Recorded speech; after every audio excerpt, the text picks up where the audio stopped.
ସୁନିଲ କୁମାର ମହାକୁଡ଼। କେଉଁଠି ଘର? ଏଇ କୁଶଳ। ଏଇ ଯେଉଁ ଜଙ୍ଗଲ ଏଇ ଆମର ଅଛି ଜଙ୍ଗଲ ଝାଟି ଭିତରେ ଅଛି ଯେଉଁ ବସିଛନ୍ତି କ'ଣ ହେଇଛି ଏତେ ଲୋକ କାହିଁକି ଅଛନ୍ତି? ସେଇ ରାମ୍ପୁଡ଼ିଲା ବୋଲି ଦେଖିଲେ ଆମେ କହିଲେ। ମାନେ କ'ଣଟା ଅଛି ଏଠି? ଭାଲୁ। ଭାଲୁ କେତେ ବଡ଼ ଭାଲୁଟା? ବଡ଼ଟା। ଦେଖିଛନ୍ତି ଭାଲୁଟାକୁ? ହଁ। ମାନେ ଆଗରୁ ଦେଖିଥିଲେ ନା ଏବେ ଦେଖିଲେ? ନାଇଁ ମୁଁ ସକାଳୁ ଚାଲ ଘଣ୍ଟେ ଯାଇଥିଲି ଦେଖିଛି ଭାଲୁଟା। ଏ ଯେଉଁ ଭାଲୁଟା କେଉଁଠି ଆସିଛି? ସେଇଟା କେଉଁଠି ଆସିଛି କେନ୍ଦ୍ରାପଡ଼ା ଆସିଛି। କେନ୍ଦ୍ରାପଡ଼ିରୁ ନା ଏଠି ଅଛନ୍ତି ଭାଲୁ? ମାନେ କେତେ ଜଣକୁ ସେ? 2 ଜଣ। 2 ଜଣ ନା ମାନେ ସେମାନେ କେଠି ମୋ ଅଛନ୍ତି? ସାମ୍ନାରେ ପରା। ମାନେ ଭାଲୁଟା ପାଖାପାଖି କେତେ ଫୁଟ ହେବ? ତଥାପି 6 ଫୁଟ ଖଣ୍ଡେ। 6 ଫୁଟ ହେଇଯିବ। ମାନେ ମାଇ ଭାଲୁଟା ନା ଅଣ୍ଡିଆ ଭାଲୁଟା? ଅଣ୍ଡିଆଟା। ଅଣ୍ଡିଆଟା। ବର୍ତ୍ତମାନ ସେ କେଉଁଠି ଅଛି? ଏଇଠି। ମାନେ ଏଇଟା କିଏ ଗାଁ ଏଟା? ତପସ୍ୱିନୀ ବାରିକ।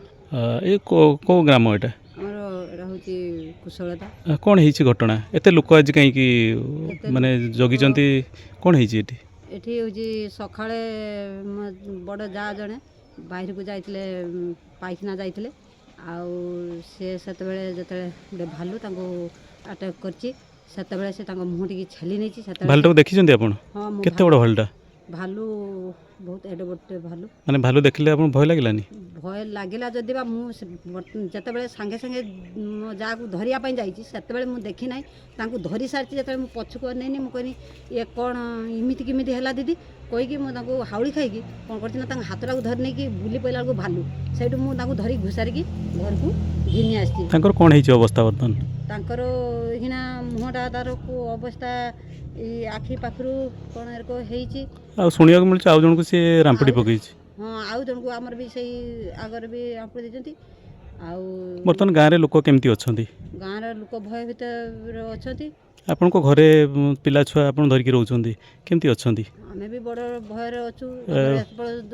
ରୋଷେଇବାସ ହେଇନାହିଁ। ବନ ବିଭାଗ ତରଫରୁ ଆସିଛନ୍ତି? ହଁ ବନ ବିଭାଗ ତରଫରୁ ଆସିକି ଜଗିଛନ୍ତି। ଭାଲୁଟା ବର୍ତ୍ତମାନ କେଉଁଠି ଅଛି? ଭାଲୁ ଆମ ସେଇ ବାଡ଼ି ଭିତରେ ଅଛି। ଚାରି ପାଖରୁ ବନ ବିଭାଗ ବାଲା ଆସିକି ଜଗିଛନ୍ତି। ଆଉ ସେ ଖରା ପାଇଁ ତାକୁ କିଛି କରିପାରୁନାହାନ୍ତି। ଆଉ ଭାଲୁଟା କେତେବେଳୁ ଆସିଥିଲା? ଭାଲୁ ପୁରା ସକାଳେ ପୁରା ଭୋର ଆସିଛି। ମାନେ କ'ଣ ଅନୁମାନ କରୁଛନ୍ତି ଭାଲୁଟା କେଉଁ ଜାଗାରୁ ଆସିଛି? ଭାଲୁ ଆସିଛି ଆମ ବାଡ଼ିର ଆମ୍ବ ଗଛ ଅଛି ଯେହେତୁ ଆମ୍ବ ଇଏର ଆସିଥାଇପାରେ। ଆଉ ଇଏ ମୋ ଯାଆ ପାଇଖାନା ଯାଇଥିଲେ ସିଏ ଯେତେ ପାଟି କଲେ ମୁଁ ସେଇ ସମୟରେ ଉଠିକି ଯାଇଛି। ଆଉ ତାଙ୍କୁ ପାଟି କରିବା ଦ୍ୱାରା ସେ ଭାଲୁ ଟିକେ ଦୂରେଇ ଯୋଉ ତାଙ୍କୁ ଘୁଷାରିକି ଘିନି ଆସିଛି।